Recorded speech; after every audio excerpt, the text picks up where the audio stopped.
ಕ್ರಾಂತಿಕಾರಿಗಳನ್ನ ಸಂಭ್ರಮಿಸೋದು ಯಾರು? RSS ನವರೇ. ಭಗತ್ ಸಿಂಗ್ ಕುರಿತಂತೆ ಮಾತನಾಡೋದು ಯಾರು? ಸಂಘದವರು. ಚಂದ್ರಶೇಖರ್ ಆಜಾದ್ ಯಾರಿಗೆ ಗೊತ್ತು? ಸಂಘದವ್ರಿಗೆ ಗೊತ್ತು. ರಾಮ್ ಪ್ರಸಾದ್ ಬಿಸ್ಮಿಲ್ ಯಾರು ಮಾತಾಡ್ತಾರೆ? ಸಂಘದವ್ರು ಮಾತನಾಡ್ತಾರೆ. ಕಾಕೋರಿ ಕಾಂಡ ಅಂದ್ರೆ ಏನು ಅಂತ ಯಾರಿಗೆ ಗೊತ್ತು? ಕಾಂಗ್ರೆಸ್ನವ್ರಿಗೆ ಗೊತ್ತಾ? ಅದು ಸಂಘದವ್ರಿಗೆ ಗೊತ್ತು. ನೀವು ಗಾಂಡೂಗಿರಿ ಅಂತ ಹೇಳಿದ್ರಲ್ಲ, ಅವ್ರು ಗಂಡ್ಸಾಗಿರಿ, ಇವತ್ತು ಬಿಡಕ್ಕೆ ಹೇಳಿದ್ರಿ ಅದನ್ನ. ಯಾವುದೇ ಈ ದೇಶದಲ್ಲಿ ನಡೆದಂತ ಕ್ರಾಂತಿಕಾರ್ಯದ ಇತಿಹಾಸವನ್ನ ಯಾರು ತೆಗಿತಾರೆ ಅಂದ್ರೆ ಅದು ಸಂಘದವರೇ ತೆಗಿತಾರೆ. ಯಾಕೆ ಅಂತಂದ್ರೆ ಈ ರಾಷ್ಟ್ರದ ಸ್ವಾತಂತ್ರ್ಯದೊಂದಿಗೆ ಒಂದಾಗಿರುವಂತ ಹೆಮ್ಮೆ ಇರೋ ಕಾರಣಕ್ಕೋಸ್ಕರ. ಕಾಂಗ್ರೆಸ್ಸಿಗೆ ಅದು ಅರ್ಥ ಆಗೋದು ಕಷ್ಟ. ಯಾಕೆ ಅಂತಂದ್ರೆ ಅವ್ರ ಅಗತ್ಯ ಬಿದ್ದಾಗ ಬ್ರಿಟಿಷರ ಜೊತೆಗೆ ಹೇಗೆ ಸಂಧಾನ ಮಾಡ್ಕೋಬೇಕು ಅಂತ ಅವ್ರಿಗೆ ಗೊತ್ತಿತ್ತು. ಆ ಕಾರಣಕ್ಕೆ ಅವ್ರು ಪದೇ ಪದೇ ಕ್ಷಮಾಪಣೆ ಕೇಳಿದವರು ಯಾರು ಅಂತ ಸಾವರ್ಕರ್ ಕುರಿತಂತೆ ಕೈ ತೋರಿಸುವಂತ ಪ್ರಯತ್ನ ಮಾಡ್ತಾರೆ. ಆದರೆ ಗೊತ್ತಿರಲಿ, ಅವರದ್ದೇ ಲೀಡರ್ ಅಂತ ಯಾರು ಕರೆಸ್ಕೊಳ್ತಾರೋ ಜವಾಹರ್ಲಾಲ್ ನೆಹರು ನಭಾ ಜೈಲಿನಲ್ಲಿ 4 ದಿನ ಕಳಿಲಿಕ್ಕಾಗದೆ ಅವರಪ್ಪ ಜೈಲರಿಗೆ ಪತ್ರ ಬರೆದು ದಯಮಾಡಿ ನನ್ನ ಮಗನನ್ನು ಬಿಡಿ, ಇನ್ನು ಅವ್ನು ಬದುಕಿರೋವರೆಗೂ ಅಲ್ಲಿಗೆ ಬರೋದಿಲ್ಲ ಅಂತ ಕೇಳ್ಕೊಂಡಿದ್ದ. ಬ್ರಿಟಿಷರು ಬದುಕಿರೋವರೆಗೂ, ಬ್ರಿಟಿಷರು ಭಾರತದಲ್ಲಿರೋವರೆಗೂ ಅಲ್ಲಿ ಕಾಲಿ ಇರಲಿಲ್ಲ ಜವಾಹರ್ಲಾಲ್ ನೆಹರು. ಇದು ಕ್ಷಮಾಪಣೆಯ ಮಾತಾ?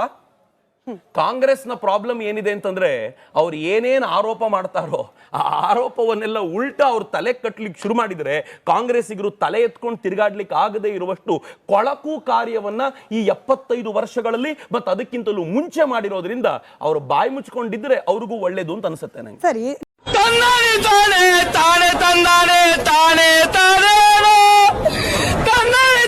ನೀವು ಕಾಂಗ್ರೆಸ್ ಬಗ್ಗೆ ಹೇಳ್ತಿದ್ರಿ. ಇದೇ ಕಾಂಗ್ರೆಸ್ನ ಈ ದಿನಮಾನದ ಆರೋಪಕ್ಕೆ ಬಂದ್ಬಿಡೋಣ. ಸೀದಾ ಪ್ರಿಯಾಂಕ್ ಖರ್ಗೆ ಅವರ ವಿಚಾರ.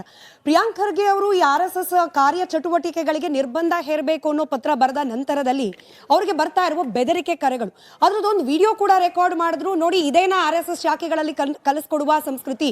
ನೀವು ಮಾತೆ ಪೂಜಕ ಅಂತ ಹೇಳಿ ಹಾಡು ಹೇಳ್ತೀರಿ, ನಮಸ್ತೆ ಸದಾವತ್ಸಲೆ ಅಂತ ಹೇಳ್ತೀರಿ, ಒಂದೇ ಮಾತ್ರಂ ಅಂತ ಹೇಳ್ತೀರಿ, ತಾಯಿಯ ಪೂಜಕರು ನಾವು ಅಂತ ಹೇಳ್ತಾ ತಾಯಿ ತಂಗಿಗೆ ಅವಾಚ್ಯ ಶಬ್ದಗಳಲ್ಲಿ ನಿಂದಿಸ್ತೀರಿ. ಇದೇನಾ RSS ನ ಸಂಸ್ಕೃತಿ? ನೇರವಾದ ಪ್ರಶ್ನೆ. ನನಗೆ ಕೆಲವೊಂದ್ಸಲ ಅನ್ಸುತ್ತೆ ಪ್ರಿಯಾಂಕ್ ಖರ್ಗೆ ಅವರು ತಮಗೆ ಬೇಕಾದವ್ರ ಹತ್ರ ಅವರೇ ಫೋನ್ ಮಾಡಿಸಿದ್ರ ಅಂತ. ನಂಗೆ ಡೌಟ್ ಇದೆ, ಬಹಳ ಡೌಟ್ ಇದೆ. ಯಾಕೆಂತಂದ್ರೆ ಇವರ ಟೆಂಟ್ಯಾಕಲ್ಸು ಬರೀ ಭಾರತದಲ್ಲಿ ಮಾತ್ರ ಇಲ್ಲ, ದುಬೈಯಲ್ಲೂ ಇದೆ, ಕತಾರ್ನಲ್ಲೂ ಇದೆ, ಎಲ್ಲ ಕಡೆಯಿಂದ. ಇವ್ರ ಚೀಫ್ ನನಗೆ ಎಷ್ಟು ಚೀಪ್ ಅನಿಸ್ಬಿಡ್ತು ಅಂದ್ರೆ, ನಿಮ್ಮ ಈ ತರದೆಲ್ಲ ಇದಾರೆ ಜನ ಅಂತ ಯಾರನ್ನ ಕರೀತಾರಲ್ಲ, ಪದೇ ಪದೇ ಟ್ವೀಟ್ ಮಾಡ್ತಿರ್ತಾರೆ, ಚೀಫ್ ಅಂತ ಕರೀತಾರೆ. ಜುಬೇರ್ ಅಂತ ಒಬ್ಬ ಫ್ಯಾಕ್ಟ್ ಚೆಕರ್ ಇದ್ದಾನೆ, ಅವನಿಗೆ ಚೀಫ್ ಅಂತ ಕರೀತಿರ್ತಾರೆ. ಚೀಫ್ ಅಂತ ಕರೆಯುವಂತ ಜುಬೇರ್ ಲಿಂಕ್ಸ್ ಏನೇನಿದೆಯೋ ಹೇಳಲಿಕ್ಕೆ ಬರೋದಿಲ್ಲ. ಹೀಗಾಗಿ ಅಲ್ಲಿನ ಮೂಲಕ ಯಾರ ಹತ್ರ ಮಾಡಿಸಿದಾರೋ ದೇವರೇ ಬೆಲ್ಲ. ನಂದು ಒಂದೇ ಒಂದು ಪ್ರಶ್ನೆ, ನೀವು ಆರ್ಡಿನರಿ ಸಿಟಿಸನ್ ಅಲ್ಲ, ಯು ಆರ್ ನಾಟ್ ಅ ಚಕ್ರವರ್ತಿ ಸೂಲಿಬೆಲೆ. ನನಗೆ ಯಾರಾದರೂ ಫೋನ್ ಮಾಡಿದ್ರೆ ನಾನು ವಿಡಿಯೋ ರೆಕಾರ್ಡಿಂಗ್ ಮಾಡಿ ನಾನು ಮೀಡಿಯಾ ಕೊಡಬೇಕು, ನೋಡಿ ಹೆಂಗ್ ಕಾಲ್ ಮಾಡ್ತಿದ್ದಾರೆ, ಹೆದರಿಸ್ತಿದ್ದಾರೆ ಅಂತ. You are an IT minister sir. ನೀವು IT ಮಿನಿಸ್ಟ್ರು, ನೀವು ಆರ್ಡಿನರಿ ಬೇರೆ ಮಿನಿಸ್ಟ್ರು ಅಲ್ಲ. ನಿಮ್ಮ ಹತ್ರ ಎಲ್ಲ ಇರುತ್ತೆ. ನೀವು ಸೂಪರ್ ಆಗಿದೆ. ಎರಡನೇ ಭಾಗ ವೇಟ್ ಮಾಡ್ಬೇಕು ನಾವು. ಚಕ್ರವರ್ತಿ ಸೂಲಿಬೆಲೆಯ ಯೂಟ್ಯೂಬ್ ಚಾನೆಲ್ ನ ಕ್ಲೋಸ್ ಮಾಡ್ಲಿಕ್ಕೆ ಲೆಟರ್ ಹಾಕ್ಬಹುದು. ನೀವು ನನ್ನ ಟ್ವಿಟರ್ ಹ್ಯಾಂಡಲ್ ನ ಕ್ಲೋಸ್ ಮಾಡಿಸ್ಲಿಕ್ಕೆ ಲೆಟರ್ ಹಾಕ್ಬಹುದು. ನೀವು ಅನೇಕರ FB ಪೋಸ್ಟ್ ಗಳನ್ನ ಅಥವಾ ಅವ್ರ FB ಅಕೌಂಟ್ ಅನ್ನ ಕ್ಲೋಸ್ ಮಾಡಿಸ್ಲಿಕ್ಕೆ ಮಾಡಬಹುದು. ನಿಮ್ಗೊಂದು ಫೋನ್ ಯಾರು ಮಾಡ್ತಿದ್ದಾರೆ ಅಂತ ಹುಡುಕ್ಲಿಕ್ಕೆ ಆಗ್ತಿಲ್ವಾ? ಸರ್ಕಾರ ನಿಮ್ದೇ ಸರ್. ಇಲ್ಲಿ BJP ಸರ್ಕಾರ ಇದ್ದಿದ್ರೆ ನೀವು BJP ಕಂಪ್ಲೇಂಟ್ ಆದ್ರೂ ಕೊಡ್ಬೋದಾಗಿತ್ತು. ನಿಮ್ದೇ ಸರ್ಕಾರ ಇದೆ. ಯಾರು ಫೋನ್ ಮಾಡಿದ್ನೋ ಕರ್ಕೊಂಡ್ ಬರಲ್ಲ, ಅವ್ನು ಮುಂದೆ ನಿಲ್ಸಿರಲ್ಲ, ಯಾರು ಮಾತನಾಡಿದ್ದಿನ ಅಂತ ಕೇಳ್ರಲ್ಲ. ಈ ಪ್ರಶ್ನೆ ಇಲ್ಲ ಅವರಿಗೆ. ಅವ್ರಿಗಿರೋದು ಏನು ಅಂತಂದ್ರೆ ಈ ತರದೊಂದು ಗೂಬೆನ್ ಕೂರಿಸ್ಕೋಬೇಕು ಅಂತ ರೂಢಿ ಆಗೋಗಿದೆ ಅವರಿಗೆ. ಬಟ್ ಇದಕ್ಕೂ ಉತ್ತರ ಕೊಟ್ಟಿದ್ದಾರೆ. ನಾನು ಕಂಪ್ಲೇಂಟ್ ಕೊಟ್ರೆ ಒಬ್ಬ ವ್ಯಕ್ತಿ ಸಿಗಾಕೊಳ್ತಾನೆ, ಆತನಿಗೆ ಶಿಕ್ಷೆ ಆಗುತ್ತೆ. ನನಗೆ ಶಿಕ್ಷೆ ಒಬ್ಬ ವ್ಯಕ್ತಿ ಕೊಡಿಸೋ ಉದ್ದೇಶ ಇಲ್ಲ, ಮನಸ್ಥಿತಿಯನ್ನ. ಅವ್ರದೇ ಮಾತು ಸರ್, ಜನಕ್ಕೆ ನಗು ಬಂದ್ರೆ I can't help. Priyank Kharge ಅವ್ರದೇ ಹೇಳಿಕೆ ಇದು. ಅಲ್ಲ, ಜನ ನಕ್ಕು ಏನು ಅಂತ ಅರ್ಥ ಮಾಡಿಸಿದ್ರಲ್ಲ. ಪ್ರಿಯಾಂಕ್ ಖರ್ಗೆ ಇವತ್ತು ಕರ್ನಾಟಕದಲ್ಲಿ ಲಾಫಿಂಗ್ ಸ್ಟಾಕ್. ನಾನು ಉತ್ತರ ಕೂಡ ಕೊಡೋದಿಲ್ಲ ಪ್ರಿಯಾಂಕ್ ಖರ್ಗೆಗೆ. ಯಾಕೆ ಅಂತಂದ್ರೆ ಒಂದು ಲಾಫಿಂಗ್ ಸ್ಟಾಕ್. ಅವ್ರು ನಾನೇ ಹೇಳ್ತೀನಲ್ಲ, ಆಯ್ತು ನೀನು ನನ್ಗೆ ಉತ್ತರ ಕಳಿಸ್ಬೇಕು ಅಂತ ಒಂದು ಭಾಷಣದಲ್ಲಿ ನಾನು ಮಾತನಾಡ್ತಾ ಇರಬೇಕಾದ್ರೆ ಅಯೋಗ್ಯ ಅಂತ ಪದ ಬಳಸಿದೆ. ಅವ್ರ ತಂದೆಯವ್ರ ಬಗ್ಗೆ ಹೇಳಬೇಕಾದಾಗ ನೀವು ನೋಡಿದ್ರೆ ಆಶ್ಚರ್ಯ ಅನ್ಸುತ್ತೆ. ಬೇಕಿದ್ರೆ ವೆರಿಫೈ ಮಾಡಬಹುದು. ಈ ESI ಹಾಸ್ಪಿಟಲ್ ಕಲಬುರ್ಗಿಯಲ್ಲಿ ಏನಿದೆ ಅದನ್ನ ನೀವು ಟಾಪ್ ವ್ಯೂ ನೋಡಿದ್ರೆ ಖರ್ಗೆ ಅಂತ ಕಾಣುತ್ತೆ. ಯಾರು ದುಡ್ಡಲ್ಲಿ ಕಟ್ಟಿರೋದು? ಸರ್ಕಾರದ ದುಡ್ಡಲ್ಲಿ, ಜನರ ದುಡ್ಡಲ್ಲಿ, ನಾವು ಕಟ್ಟಿರುವಂತ ತೆರಿಗೆಯ ದುಡ್ಡಿನಲ್ಲಿ ತಮ್ಮ ಹೆಸರು, ಫ್ಯಾಮಿಲಿ ಹೆಸರು ಉಳಿಸ್ಕೊಳ್ಳಿಕ್ಕೆ ಖರ್ಗೆ ಅಂತ ಕಾಣುವಂತೆ ಮಾಡಿದ್ದಾರೆ. ನಾನು ಹೇಳಿದೆ ಎಂತೆಂತ ಅಯೋಗ್ಯ ಜನ ಇರ್ತಾರಪ್ಪ ಅಂತ. You know what he did? ತನ್ನ ಕಾಂಗ್ರೆಸ್ನ ವ್ಯಕ್ತಿಗಳನ್ನ ಬಳಸಿಕೊಂಡು ನನ್ನ ಮೇಲೆ ಅಟ್ರಾಸಿಟಿ ಕೇಸ್ ಹಾಕಿದ್ರು. ಮಿನಿಸ್ಟರ್ ಅಟ್ರಾಸಿಟಿ ಕೇಸ್ ಹಾಕಿ ಕೋರ್ಟ್ಗೆ ಹೇಳಿದ್ರು, ಐ ಸ್ಪೆಂಡ್ 1 lakh rupees. ನಾನು ಸುಪ್ರೀಂ ಕೋರ್ಟ್ ವರೆಗೂ ಹೋಗಿ ಆ ಸುಪ್ರೀಂ ಕೋರ್ಟ್ ಛೀಮಾರಿ ಹಾಕ್ಬೇಕಾಗಿ ಬಂತು. ಇಂಥ ಕೇಸ್ ತಗೊಂಡ್ ಬರ್ತೀರಾ, ನಾಚಿಕೆ ಆಗೋದಿಲ್ವಾ ಅಂತ ಬೈದು ನನಗೆ ಹೇಳ್ತು ನೀನು ಅಯೋಗ್ಯ ಅಂತ ಹೇಳ್ಬೋದು ಇನ್ಮೇಲೆ ಅಂತ. ಅಂದ್ರೆ ಅರ್ಥ ಯೋಚನೆ ಮಾಡಿ. ಅಂದ್ರೆ ಒಬ್ಬ ವ್ಯಕ್ತಿಗೋಸ್ಕರ ನೀವು ಅಲ್ಲಿವರೆಗೂ ಸುಪ್ರೀಂ ಕೋರ್ಟ್ ವರೆಗೂ ಇಡೀ ಸರ್ಕಾರವನ್ನ ಬಳಸಿ ಎಳ್ಕೊಂಡು ಹೋಗ್ತೀರಾ ಅಂತ ಆದ್ರೆ ನಿಮಗೆ ಒಬ್ಬ ವ್ಯಕ್ತಿಯನ್ನ ಹಿಡಿದು ಅವನ ಹಿಂದೆ ಇರೋದು ಯಾರು ಅಂತ ಹುಡುಕ್ಬೇಕಲ್ಲ. ಅರ್ಥ ಆಯ್ತು ಅನ್ಸುತ್ತೆ. ಅಂದ್ರೆ ಎಲ್ಲೋ ಒಂದ್ ಕಡೆ ದಾಲ್ ಮೇ ಕುಚ್ ಕಾಲಾ ಹೈ ಅಂತ ಹೇಳ್ತಾರಲ್ಲ, ನನಗೆ ನೋಡಿದಾಗ ಅನ್ಸುತ್ತೆ ಪ್ರಿಯಾಂಕ್ ಖರ್ಗೆ ಅವರನ್ನ ದಾಲ್ ಪೂರಾ ಕಾಲಾ ಹೈ ಹೈ. ತಮಿಳುನಾಡಿನ ಮಾದರಿಯಲ್ಲಿ ಇಲ್ಲೂ ಕೂಡ ಇದು ಕೇವಲ ಪ್ರಿಯಾಂಕ್ ಖರ್ಗೆ ಅವರಲ್ಲ, ಮುಖ್ಯಮಂತ್ರಿಗಳ ತನಕ ಬರ್ತಾ ಇದೆ ರಿಯಾಕ್ಷನ್. ಸರ್ಕಾರದ ಮುಖ್ಯ ಕಾರ್ಯದರ್ಶಿಗಳಿಗೆ ಸೂಚಿಸಿದ್ದಾರಂತೆ, ತಮಿಳುನಾಡಿನ ಮಾದರಿಯಲ್ಲಿ ನಮ್ಮಲ್ಲೂ ಕೂಡ RSS ನ ಚಟುವಟಿಕೆಗಳಿಗೆ ನಿರ್ಬಂಧ ಹೇರಬಹುದಾ, ನೀವು ಅದ್ರ ಬಗ್ಗೆ ಅಧ್ಯಯನ ಮಾಡಿ ವರದಿ ಕೊಡಿ ಅಂತ ಹೇಳಿ. ತಮಿಳುನಾಡಿನಲ್ಲಿ ಇದಕ್ಕೆ ಒಂದು ನಿಮಿಷ ಎಕ್ಸ್ಟ್ರಾ ತಗೊಳ್ಬೋದು ನನ್ನ ಪ್ರಶ್ನೆಗೆ. ತಮಿಳುನಾಡಿನಲ್ಲಿ ಈ ವಿಚಾರ ಸುಪ್ರೀಂ ಕೋರ್ಟ್ನವರೆಗೆ ಹೋಯಿತು. ಹೈಕೋರ್ಟ್ನ ಡಿವಿಷನಲ್ ಬೆಂಚ್ ಮುಂದೆ ಬಂದಾಗ ಹೈಕೋರ್ಟ್ ಬಹಳ ಸ್ಪಷ್ಟವಾದ ನಿರ್ದೇಶನ ಕೊಟ್ಟಿದ್ದು, ರಾಜ್ಯ ಸರ್ಕಾರದ ಹೊಣೆಗಾರಿಕೆ ಇರೋದು ರಕ್ಷಿಸೋದೇ ಹೊರತು ನಿರ್ಬಂಧಗಳನ್ನು ಹೇರೋದಲ್ಲ. ಇದು ತಮಿಳುನಾಡಿನಲ್ಲಾದ ಘಟನೆಗೆ ಹೈಕೋರ್ಟ್ನ ಡಿವಿಷನಲ್ ಬೆಂಚ್ ಕೊಟ್ಟಿರೋ ಅಬ್ಸರ್ವೇಷನ್. ಇದನ್ನೆಲ್ಲ ಗಮನಿಸದೆ ಪ್ರಿಯಾಂಕ್ ಖರ್ಗೆ ಅಂತ ಒಬ್ಬ IT ಸಚಿವರು ಪತ್ರ ಬರೀತಾರೆ. ಇದನ್ನ ಪರಿಗಣಿಸದೆ ಒಬ್ಬ ಮುಖ್ಯಮಂತ್ರಿಗಳು ಸರ್ಕಾರದ ಮುಖ್ಯ ಕಾರ್ಯದರ್ಶಿಗಳಿಗೆ ಸೂಚನೆ ಕೊಡ್ತಾರೆ. ಸರ್ಕಾರದ ಮುಖ್ಯ ಕಾರ್ಯದರ್ಶಿಗಳು ಏನ್ ಮಾಡ್ತಿದ್ದಾರೆ ಐ ಡೋಂಟ್ ನೋ.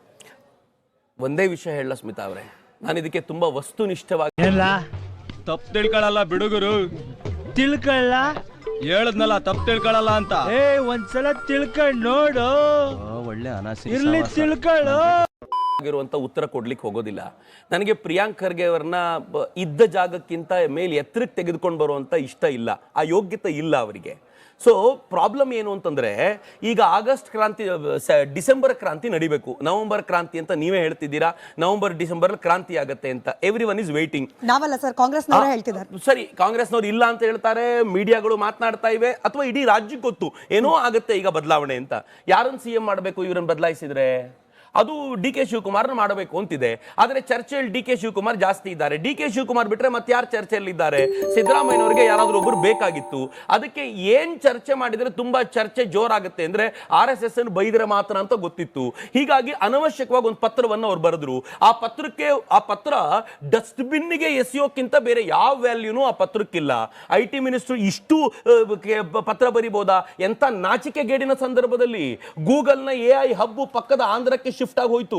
ಅಲ್ಲಿಗೆ ಗೂಗಲ್ ಹಬ್ ಹೋಗಿದೆ ಅಂತ ಗೊತ್ತಾಗುವಾಗ ಆತ ಏನ್ ಹೇಳಿದ ಗೊತ್ತಾ? ಅಲ್ಲಿನ IT ಮಿನಿಸ್ಟ್ರು, ಬೇರೆ IT ಮಿನಿಸ್ಟ್ರುಗಳು ಕೆಲಸಕ್ಕೆ ಬಾರದವರಾಗಿದ್ರೆ ನಾನೇನ್ ಮಾಡ್ಲಿ, ನಾನು ಕರ್ಕೊಂಡು ಬಂದಿದ್ದೀನಪ್ಪ ಇಲ್ಲಿಗೆ ಅಂತ ಅಷ್ಟು ಕೆಟ್ಟದ್ದಾಗಿ ನಿರ್ಲಜ್ಜ ಅನ್ನೋ ತರ ನಮ್ಮ IT ಮಿನಿಸ್ಟರ್ ಬೈದಾಗ್ಲೂ ಕೂಡ ನಮ್ಮ IT ಮಿನಿಸ್ಟ್ರು ಅದಕ್ಕೇನೂ ಹೇಳದೆ, ಅದಕ್ಕೇನೂ ಮಾತನಾಡದೆ ಈ ತರದ ಪತ್ರ ಬರೀತಾರೆ ಅಂತಂದ್ರೆ ಇದು ಪೊಲಿಟಿಕಲ್ ಪತ್ರ.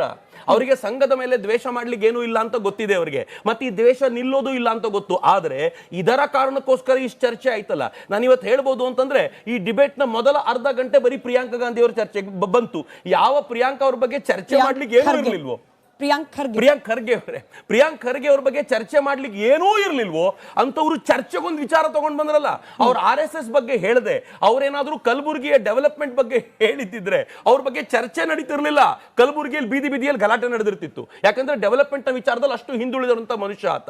ಸೊ ಹೀಗಾಗಿ ಅವ್ರಿಗೆ ಇರೋದು ಒಂದೇ ಒಂದು ಉದ್ದೇಶ, DK ಶಿವಕುಮಾರ್ ಅವ್ರನ್ನ ಹಿಂದಕ್ಕೆ ತಳ್ಳಿ ರೇಸ್ ನಲ್ಲಿ ತಾನು ಮುಂದಕ್ಕೆ ನಿಂತ್ಕೊಂಡು ತನ್ನ ಆಕಾಗಳ ಎದುರುಗಡೆ ನಾನಿದ್ದೀನಿ, ನನ್ನನ್ನು CM ಮಾಡ್ತೀರಾ ಅಂತ ಕೇಳಬೇಕು. CM ಕುರ್ಚಿ ಬಿಡಿ, ತನ್ನ ಸ್ವಂತ ಕುರ್ಚಿಯನ್ನು ಅಲ್ಲಿನ DMK ಸರ್ಕಾರ ಬಲವಂತವಾಗಿಯೋ ಒತ್ತಡವಾಗಿಯೋ ಹೇರ್ಲಿಕ್ಕೆ ಸುಲಭವಾಯಿತು. ಅಂಥದ್ದೇ ಪ್ರಯತ್ನ ಕರ್ನಾಟಕದಲ್ಲಾದ್ರೆ ರೆಸ್ಪಾನ್ಸ್ ಅಷ್ಟೇ ನಿಧಾನಗತಿಯಲ್ಲಿ, ಅಷ್ಟೇ ಕಡಿಮೆ ತೀವ್ರತೆಯಲ್ಲಿ ಇರಬಹುದಾ? ನಾನು ಹೈಪೋಥೆಟಿಕಲ್ ಪ್ರಶ್ನೆನೇ ಕೇಳ್ತಾ ಇದ್ದೀನಿ. ಅವರಿಗೆ ಬಹುಶಃ ಅಂದಾಜಿಲ್ಲ. ಕರ್ನಾಟಕದ ಕಾಂಗ್ರೆಸ್ನಲ್ಲಿರುವಂಥ ಬಹುತೇಕರು ಕೂಡ ರಾಷ್ಟ್ರೀಯ ಸ್ವಯಂ ಸೇವಕ ಸಂಘವನ್ನ ಗೌರವಿಸುವಂಥವರೇ. ಸ್ವತಃ DCM ಅವರು ಸದನದಲ್ಲಿ ಮಾತನಾಡ್ತಾ ಇರಬೇಕಾದಾಗ ನನಗೂ ಕೂಡ ನಮಸ್ತೆ ಸದಾವತ್ಸಲೆ ಮಾತೃಭೂಮಿ ಗೊತ್ತು ಅಂತ ಹೇಳಿದ್ರು. ಆನಂತರ ಅನಿವಾರ್ಯಕ್ಕೆ ಬಿದ್ದು CM ರೇಸ್ನಲ್ಲಿ ಇರೋದ್ರಿಂದ ಅವರು ಕ್ಷಮೆ ಕೇಳಬೇಕಾಗಿ ಬಂತು. ಬಟ್ ನಾನು ಹೋಗಿದ್ದೀನಿ, ನನಗೆ ಶಾಖೆಗಳು ತುಂಬ ಚೆನ್ನಾಗಿ ಗೊತ್ತು ಅಂತ. ಮತ್ತು ಅನೇಕ ಬಾರಿ ಅವರು ಸಂಘದವರೊಂದಿಗೆ ಕೆಲಸ ಮಾಡಿರೋದ್ರಿಂದ ಭಿನ್ನ ಭಿನ್ನ ಕಾಲಘಟ್ಟದಲ್ಲಿ ಮತ್ತು ಅಧಿಕಾರದಲ್ಲಿ ಭಾಜಪ ಇದ್ದಿದ್ದರಿಂದ ಸಹಜವಾಗಿ ಎಲ್ಲ ಪಕ್ಷಗಳು ಸಂಘವನ್ನ ಹತ್ತಿರದಿಂದ ನೋಡಿವೆ. ಹೀಗಾಗಿ ಯಾರು ಸಂಘವನ್ನು ವಿರೋಧಿಸಲಾರರು. ಬ್ಯಾನ್ ಮಾಡಿದ್ರೆ ಏನಾಗುತ್ತೆ ಅಂತ I challenge him, open challenge, ban ಮಾಡಿ. ನೀವು ಹೇಳಿದಿರ ತಾನೆ, ಬ್ಯಾನ್ ಮಾಡಿ ನೋಡಿ. ಆನಂತರ ಕರ್ನಾಟಕದಲ್ಲಿ ಒಂದು ಹೊಸ ಕ್ರಾಂತಿ ಆಗದೆ ಹೋದರೆ ಕೇಳಿ ಅಂತ. ನಿಮ್ಗೊಂದು ಇನ್ನೊಂದು 2.5-3 ವರ್ಷ ಬಾಕಿ ಇತ್ತು, ಅದು ಬಹಳ ಬೇಗ ಮುಗಿಬೇಕು ಅಂತಂದ್ರೆ ಬ್ಯಾನ್ ಮಾಡಿ ನೋಡಿ, ಉಳಿದಿದ್ದೀನಿ ಹೇಳಬಲ್ಲೆ ಅಂತ. ಯಾರ ಮನಸ್ಸಿನಲ್ಲಿ ಏನಿದೆ ಅಂತ ಹೊರಗೆ ಬರೋದು ಆವಾಗಲೇ. ನೀವು ಯಾವಾಗ ಹರಿಯೋ ನೀರಿಗೆ ತಡೆ ಒಡ್ಡುತ್ತೀರಾ, ನಿಜವಾದ ಕರೆಂಟ್ ಏನು ಅಂತ ಆವಾಗ ಗೊತ್ತಾಗುತ್ತೆ. ಆ ಕರೆಂಟ್ ಏನು ಅಂತ ಅರ್ಥ ಆಗುತ್ತೆ. ಸುಮ್ಮನೆ ಪತ್ರ ಯಾಕೆ ಬರೀತೀರಾ? CM ಅದಕ್ಕೆ ಉತ್ತರ ಬರದೆ ಏನು ಉಪಯೋಗ? ಈ ಚಾಲೆಂಜ್ ಅಲ್ಲ. ಬ್ಯಾನ್ ಮಾಡಿದ ನಂತರ ನೋಡೋಣ. ಯಾಕಂದ್ರೆ ಅವರಿಗೂ ಗೊತ್ತಿದೆ ಬ್ಯಾನ್ ಮಾಡಿದ ರಿಪರ್ಕರ್ಷನ್ ಏನಾಗುತ್ತೆ ಅಂತ ಗೊತ್ತು. ಹೆಚ್ಚಂದ್ರೆ ನೀವು ಅಫ್ಕೋರ್ಸ್ ಉತ್ತರ ಪ್ರದೇಶದ ಎಲೆಕ್ಷನ್ ಬೇರೆ ಇರೋದ್ರಿಂದ ನೀವು ಬ್ಯಾನ್ ಮಾಡಿದ್ರೆ ಉತ್ತರ ಪ್ರದೇಶದಲ್ಲಿ ಭಾಜಪಕ್ಕೆ ಇನ್ನೂ ಲಾಭ ಆಗುತ್ತೆ. ಇದನ್ನಿಟ್ಟುಕೊಂಡೇ ಊರ್ ತುಂಬ ಅಲ್ಲಿ ತಿರುಗಾಡ್ಲಿಕ್ಕೆ ಸಾಧ್ಯ ಆಗುತ್ತೆ. ಚಾಲೆಂಜ್ ತಗೊಳ್ರಲ್ಲ, ಸುಮ್ಮನೆ ಪತ್ರ ಬರೆದು ನೀವು ನನ್ ಮೇಲೆ ನಿನ್ಗೆ ಯಾಕೆ ಇಷ್ಟು ದ್ವೇಷ? ನಾನು ಏನ್ ತಪ್ಪು ಮಾಡಿದ್ದೀನಿ? ನಾನೇನಯ್ಯ ತಪ್ಪು ಮಾಡ್ದೆ? ಇದನ್ನು ಮಾತಾಡ್ತಾ ಇರೋದ್ರಿಂದ ಏನು ಉಪಯೋಗ? ಇದನ್ನೊಂದು ಚಾಲೆಂಜ್ ತಗೊಳ್ಳಿ. ಅನಂತರ ರಾಹುಲ್ ಗಾಂಧಿ ಇದಕ್ಕೆ ಹೆಂಗ್ ರಿಯಾಕ್ಟ್ ಮಾಡ್ತಾರೆ ನೋಡಿ. ಯಾಕೆ ಬ್ಯಾನ್ ಮಾಡಬೇಕು ಅನ್ನೋದಕ್ಕೆ ಪೂರಕವಾಗಿ ಹರಿಪ್ರಸಾದ್ ಅವರು ಮಾತನಾಡ್ತಾ ಹೇಳ್ತಾ ಇದ್ರು, ತಾಲಿಬಾನಿ ಮನಸ್ಥಿತಿಯವರು, RSS ನವರು, ಹೀಗಾಗೇನೆ ಅದರಲ್ಲೂ ಸಮಾಜಕ್ಕೆ ಒಂದು ರೀತಿಯಲ್ಲಿ ಶಾಂತಿಯನ್ನ, ಸುವ್ಯವಸ್ಥೆಯನ್ನ ಕದಡುವ ಮನಸ್ಥಿತಿಯವರು. ಹೀಗಾಗಿ ತಾಲಿಬಾನಿಗಳು ಎಕ್ಸಾಕ್ಟ್ಲಿ ಅದೇ ವರ್ಡ್ ಅನ್ನ ಉಪಯೋಗಿಸಿ ಪ್ರತಿಕ್ರಿಯೆ ನೀಡಿದ್ದಾರೆ. ಹಾಗಾಗಿ ಬ್ಯಾನ್ ಮಾಡಬೇಕು ಅಂತ ಹೇಳಿ.